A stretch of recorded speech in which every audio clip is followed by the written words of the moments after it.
Well, I was going to start out saying something about I know it's spring, but it is. You look on the calendar, it's spring. And of course, a spring soon leads to what? Summer. And I don't know about you, but a lot of folks like summer, think of summer vacation, right? And you might go somewhere you really like to go to, or maybe it's a brand new place or whatever. And I think of summer vacation, and I think of a trip and going somewhere. We're driving usually, so I'm getting the map out. And when I talk about a map, I'm not talking about the thing on the phone that you pull up and you. I'm old school. I like to get the maps out. You know, the things on paper, squiggly lines on them, and numbers and stuff. I plan it out, particularly if it's a place that I've not gone to before, and I don't know exactly where it's at, or don't. I'm just map it out, and I'll even go as far as if we leave at this time, we'll stop for lunch about this place. And in between there's one or two places I could stop for coffee or whatever, and until we get there and have it all laid out. And I love the preparation of it. There's just something about that I just enjoy. So you get it all mapped out and you go. My wife and I have a favorite place we like to go to. It's the Outer Banks of North Carolina. I love it there. Just love it. Now, last time we went, I really didn't have to do the map thing because we've made this trip so many times. I could just rattle it off now how I go there. So we have that all figured out. We leave early in the morning. We have basically everything loaded up the night before and thought it through what we're going to take and whatever. Everything loaded up, we take off, we go. And we're heading down to North Carolina. Leaving Toledo, heading North Carolina. We run into some traffic, which I hadn't countered upon or hadn't thought about because we've not had that problem before, but it wasn't a major glitch in the system. It just delayed it slightly, but it was still okay. Okay, so we were heading down. The plan was to get down there early enough that we could unload everything. Then I could go to the local, it's not Walmart, but it's like that, a store down there and pick up we're staying in a condo, so we're taking all our food. We didn't take it down with us, someone's going to buy it down there. We had this all thought out. The time frame for all this, we're in North Carolina now. We are like 50 miles away from the final destination. We're heading down. All of a sudden, it's a 4-lane road. All of a sudden, traffic starts to get slower and slower. And so, in fact, now it starts to really back up. And all of a sudden, we come to a complete stop on the highway. I'm looking at the watch. Man, we creep forward. The opposite lane creeps forward. We creep forward. You know how this is. And what lane do I stay in? Do I stay in this lane? Do I jump the other lane? What do I do? And you're going through all this mental gymnastics or whatever, and it's taking forever. And we finally get to the point where the traffic starts to merge into one lane, and you could see an emergency vehicle sitting crossways in the road, lights flashing, and some guy up there, I don't think he was a police officer, but it's probably somebody from the volunteer fire department or whatever, standing there, and he's doing this. He's just looking at traffic, and he's just going, like we had another choice. We have a detour. I'm detouring off my road that I know, and I know where it goes, and now I'm going down some little crazy country road that I know nothing about. I don't even have a map with me. I'm following some traffic. But people start turning. A lot of them are locals. I can see the license plate, and I'm Ohio. I don't know what's going on. But I eventually figure out, okay, if I turn left at some point, a big road, I'm going to continue on heading south, and then I'm going to turn left again, and eventually I'll get back out to 158, and that's going through all this. It's a detour. I hate detours. I do not like them. I don't like the plan. I don't like not knowing the road, particularly when I'm in an area of the country that I know this road, but I don't know much of anything else beyond it. I do not like detours. Now, it's one thing. If you're driving down a road on a trip, or anywhere, really, and you have to deal with the detour, that's one thing. But you know what really be difficult is when we have ministry detours. Detours that occur in ministry. And that, by the way, happens to all of us because we're all ministers of the gospel. Okay? Even last week, Todd referenced that. We're all ministers of the gospel. You've heard Todd and I say that a lot. So I want to make sure that this, of course, means that you're trusting in Jesus, you're giving your life to Him, you're believing in Him. Okay, so now you have the special title attached to you. You're a minister of the gospel. Because you might be thinking, well, that's like true for like you and Todd and people that talk to people on Sunday, but I'm just a person who just, no. If you're a follower of Jesus, if you're a disciple of Him, you are a minister of the gospel. So I want you to do a little exercise with me. You're going to say that back to me. I'm going to say, I am a minister of the gospel. You're going to repeat that. We're going to do it in phrases, right? I am a minister of the gospel. Yes, that's what you are. You are all ministers of the gospel. And those of you watching us are the same way. You are all ministers of the gospel. That means you're all going to end up with detours in ministry.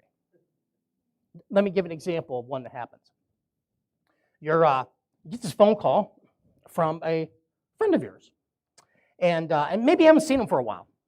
And you're on the phone, you start catching up, you get some things together with each other, and you realize you're going to get together for a meal or coffee, or you're just going to get together and you make the plan and you figure it out. And you have it kind of laid out where you're going to meet and the time and have everything put together. And you can sense the initial conversation. There's something else going on with them and I don't know what it is. But they've reached out to me. We're going to get together. We're going to talk. Okay, so you're just kind of happy about it, really. So you get in your car, you back out of the driveway, and then all of a sudden, you see your neighbor come walking across the lawn.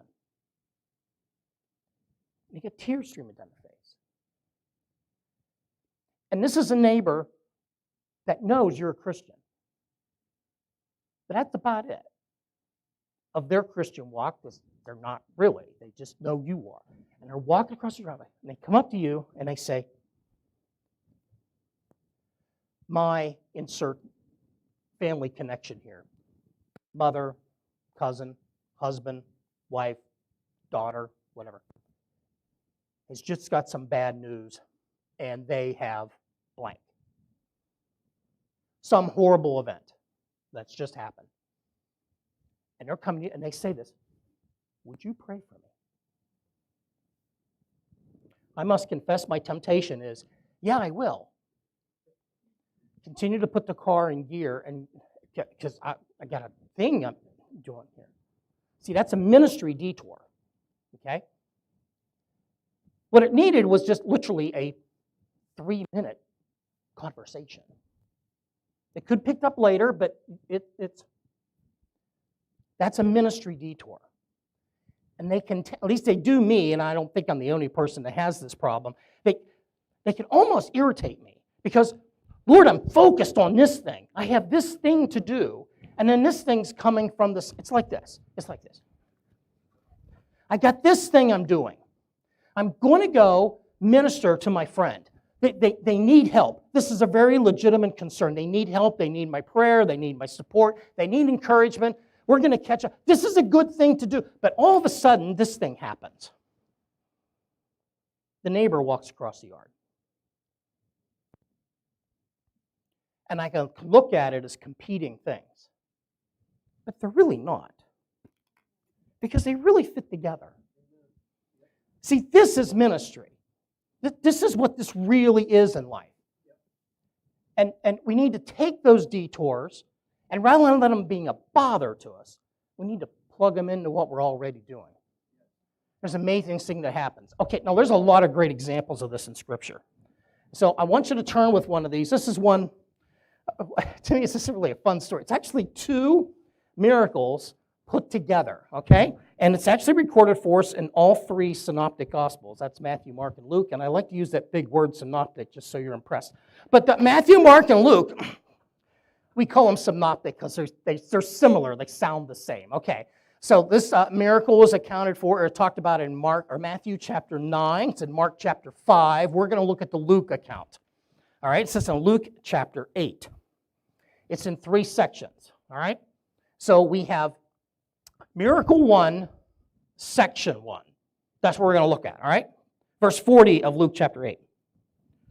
So it was when Jesus returned that the multitude welcomed him, for they were all waiting for him.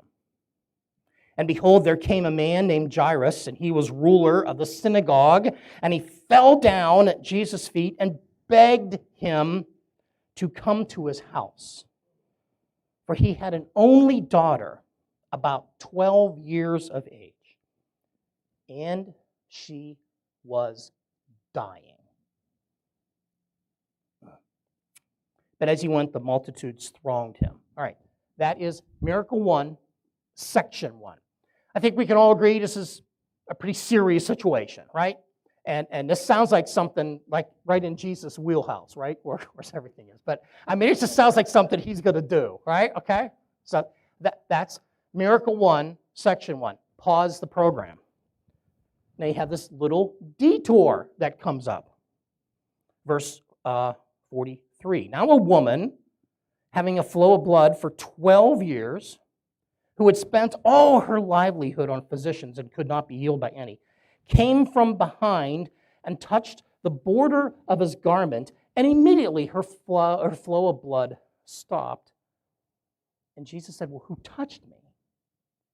When all denied it, Peter and those with him said, let me read this in a Jeff Millslagle paraphrase version.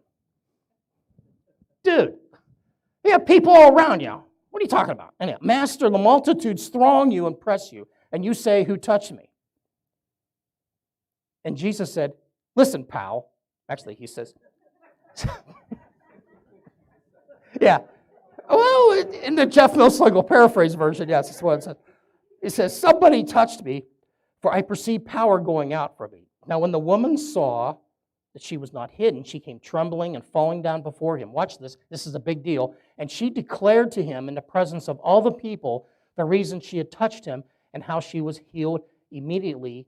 And he said to her, daughter, be of good cheer. Your faith has made you well. Go in peace. That's miracle 2. It's all encapsulated. Now we're going to pick back up with miracle 1. So this is 3 sections. I know it's a lot of sections in miracle 1, 2, and sections 1, 2, and 3. So now we're going to go to section 3, which is miracle 1, part 2. You following me? Okay, all right? Okay. Verse 49. While he was still speaking, someone came from the ruler of the synagogue's house, saying to him, your daughter is dead. Do not trouble the teacher. But when Jesus heard it, he answered him, saying, do not be afraid.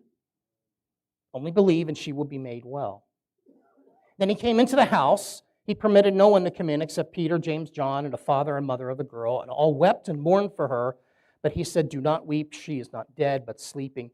They ridiculed him, knowing that she was dead. Imagine ridiculing Jesus. All 3 Gospels use that phrase. They ridiculed him. Wow, man.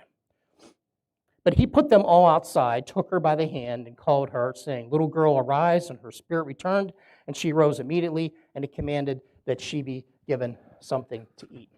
Jesus, on the road to heal the daughter of Jairus. He's on the road to do this.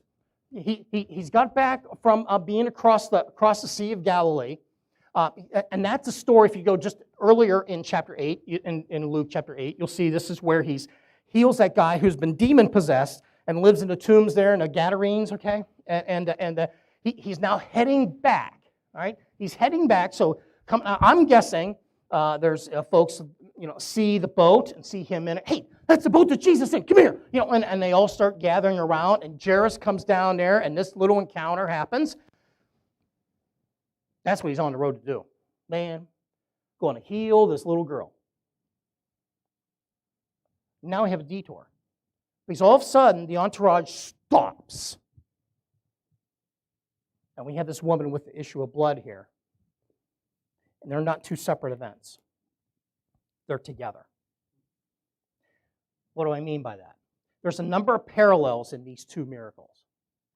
And they're actually kind of interesting when you think about it. Okay, I'm just going to give you a couple of them.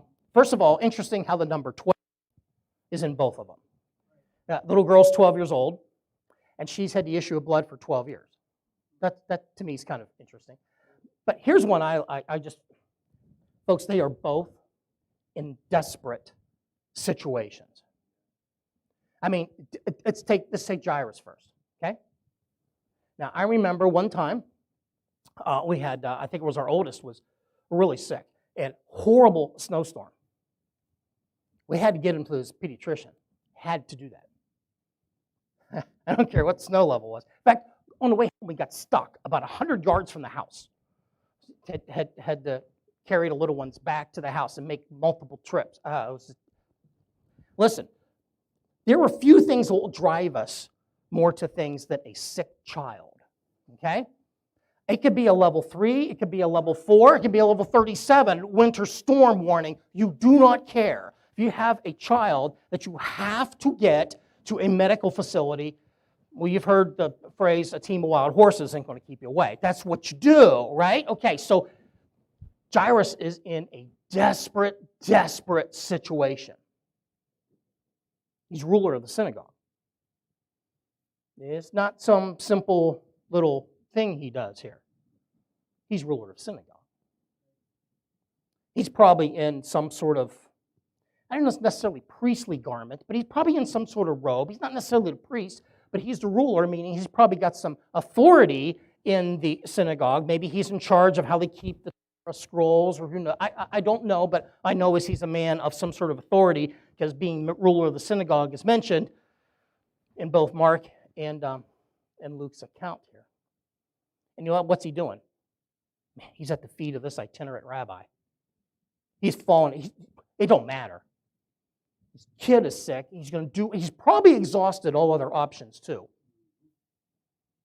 I'm gonna give the guy a try. He's begging him. Oh, how about her? In fact, let's look at Mark's account of this, all right? Look at Mark's account. We'll talk about his thing here first. This is Mark. This is how Mark says this, about how desperate he really is. Verse 22, Mark chapter 5, verse 22. Behold, one of the rulers of the synagogue came, Jairus by name, and when he saw him, he fell at his feet. And watch the wording here that Mark uses. He begged him earnestly. Okay. He is groveling at Jesus' feet. He is pleading. He is begging. He is at his wit's end here. Begging him earnestly, my little daughter lies at the point of death. Come lay your hands on her that she may be healed and live. Desperate situation. How about her? Drop down a few more verses. Verse 25. Because her situation is equally as desperate. Now, a certain woman had a flow of blood for 12 years. I just pause there for a minute. Wow. This has been a 12-year physical ordeal she's had to endure. Man.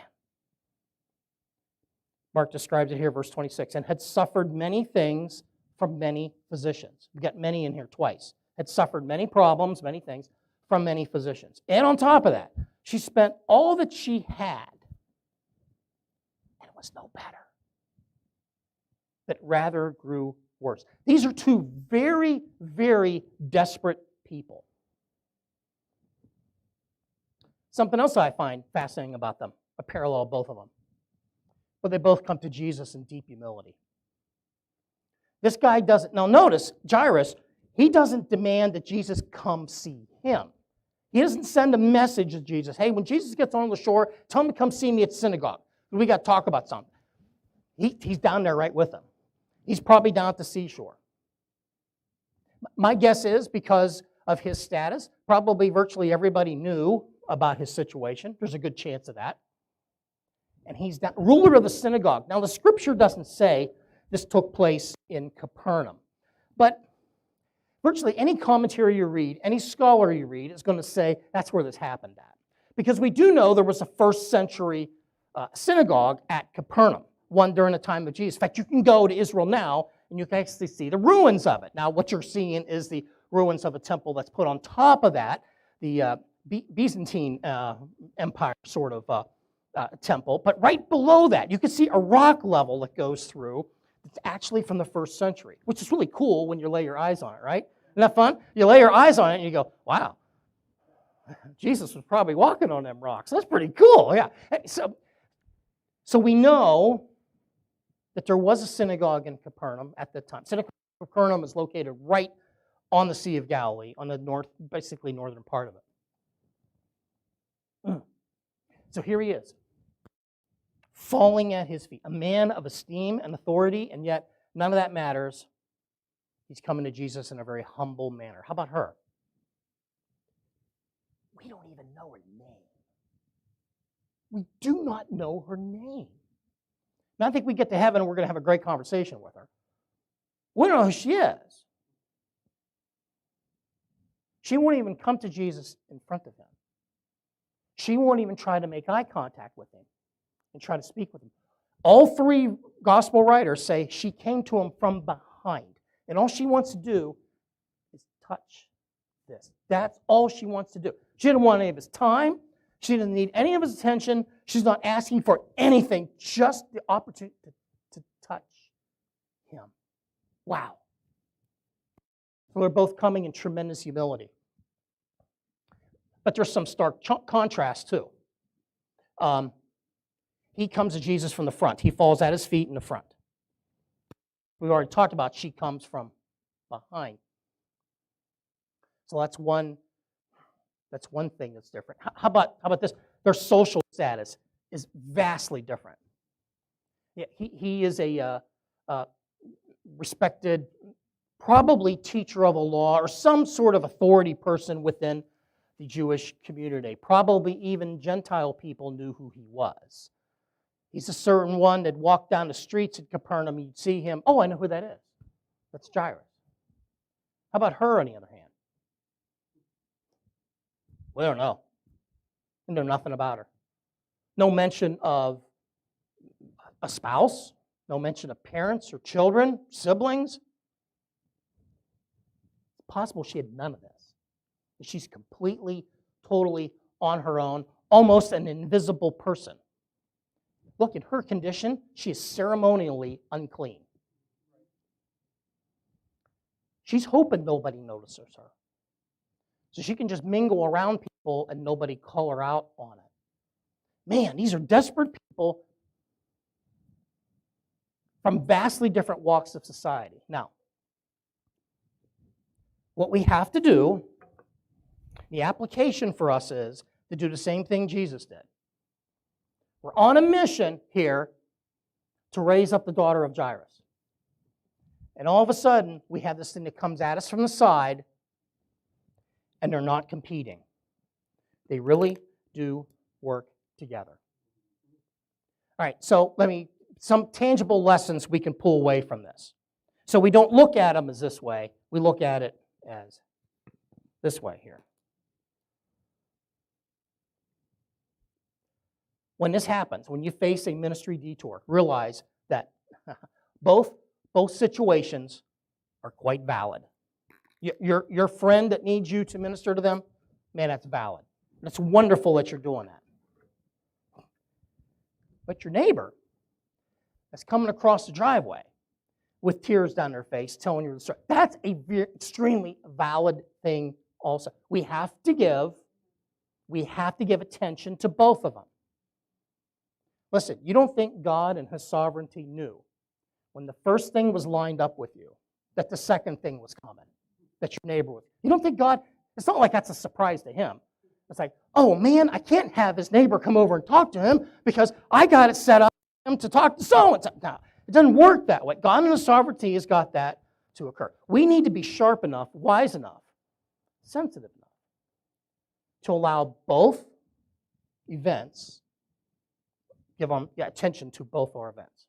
All right? There's a lot of examples of this in Scripture. I mean, there's a lot. Okay, so let me turn to one that I just love. Okay, this is almost a whole life of Paul is one big detour after another, okay? It's just constantly. Let me give you one of these. And to me, it's almost comical, but it isn't. Okay, so this is Acts chapter 27, all right?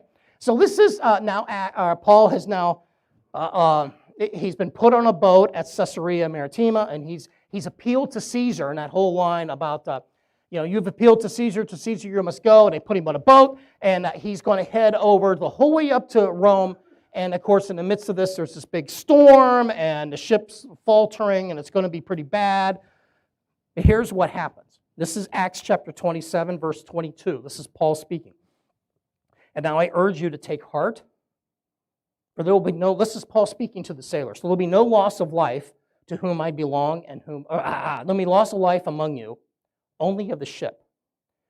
For there stood by me this night an angel of the Lord to whom I belong and whom I serve, saying, here's what the angel told him, do not be afraid, Paul, you must be brought before Caesar, and indeed God has granted you all those to sail with you. All right, that's the main thing. We're heading to Caesar. That's what we're going to do. Paul's heading to Caesar.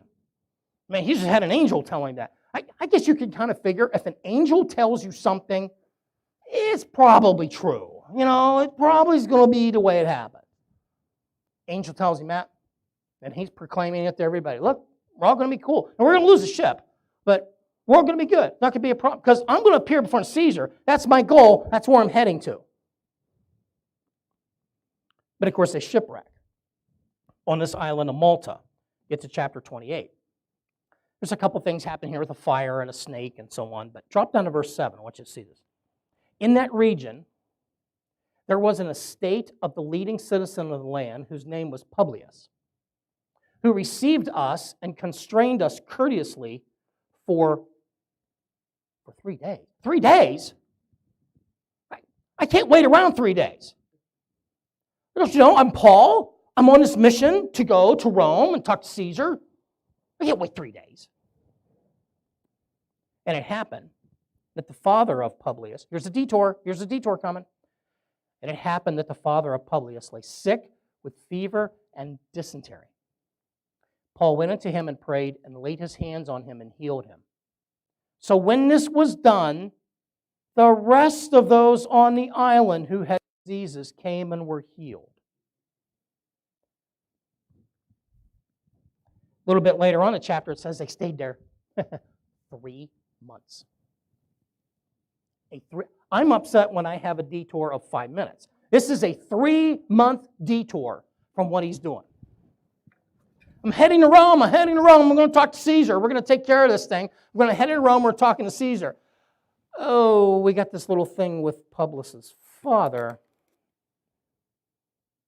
You know what's cool about this? That whole event? Malta was the first Roman colony to convert to Christianity. To this day, there's a cathedral there on Malta. And it's built over the ruins of what they traditionally believe would be the house of this guy, Publius. All because of a detour. It's a ministry detour.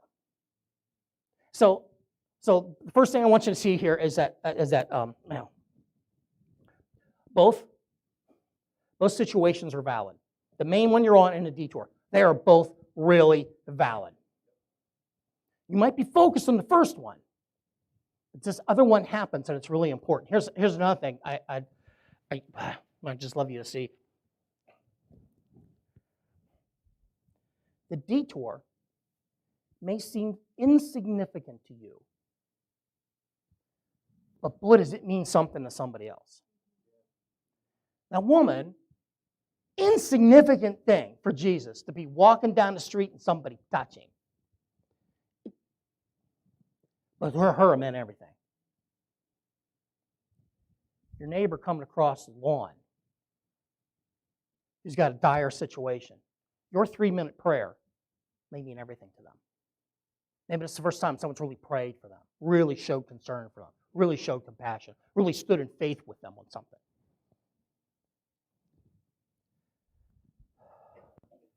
Frustrated with the detour. It may seem trivial to you, maybe even annoying. but it's vital to somebody else. That's the second thing. Here's the third thing I want you to see. And we're going to go back to the text here. I want you to see this from Luke again. All right?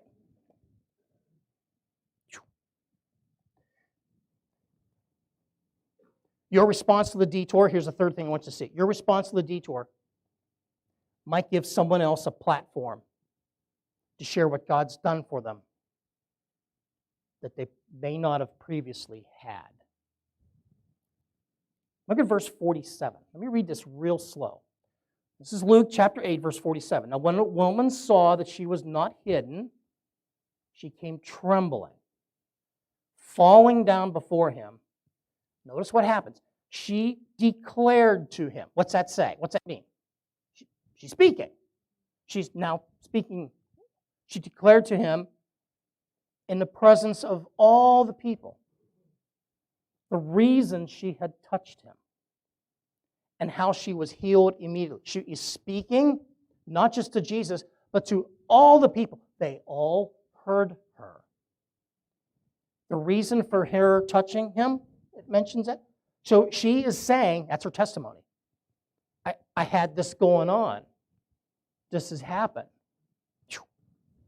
And now all of a sudden, I'm healed. Look, it's not fair. It's not right. It's unfortunate, but I wasn't alive back in the first century. But ladies, I got to tell you, back in the first century, particularly in Jewish cultures, but even in Gentile cultures, you did not have a voice. You really didn't have a voice.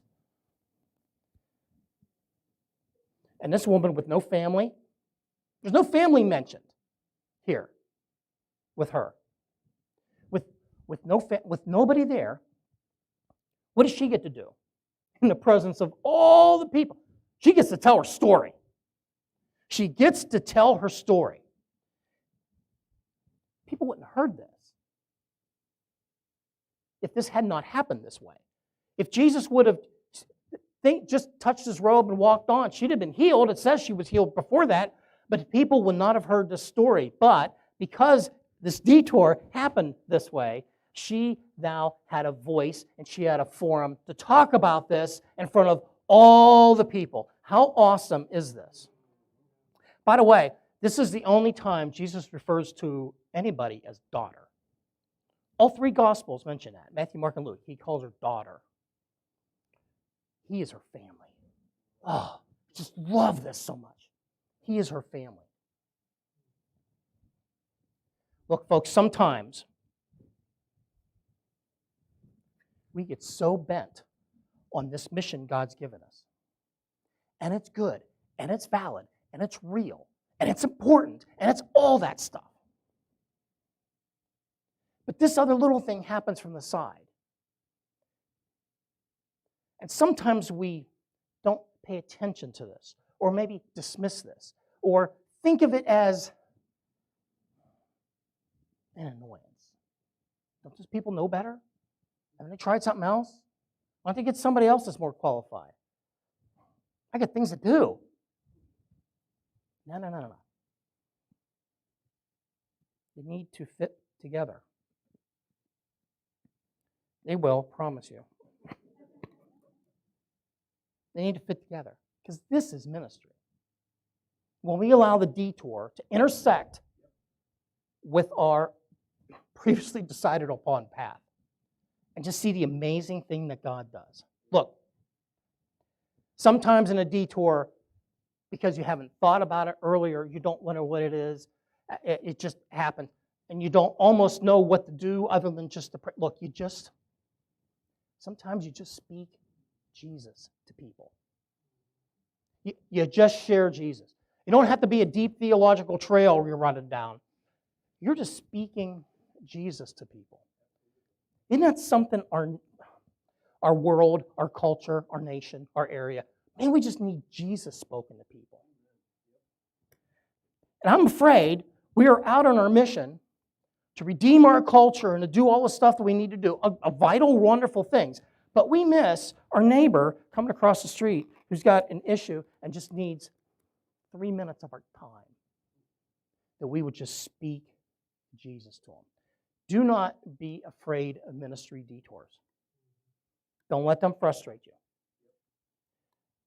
No, this is ministry. This is what it really looks like. And this is what God has called all of us to do. Why? Because all of us are ministers of the gospel. Would you stand with me?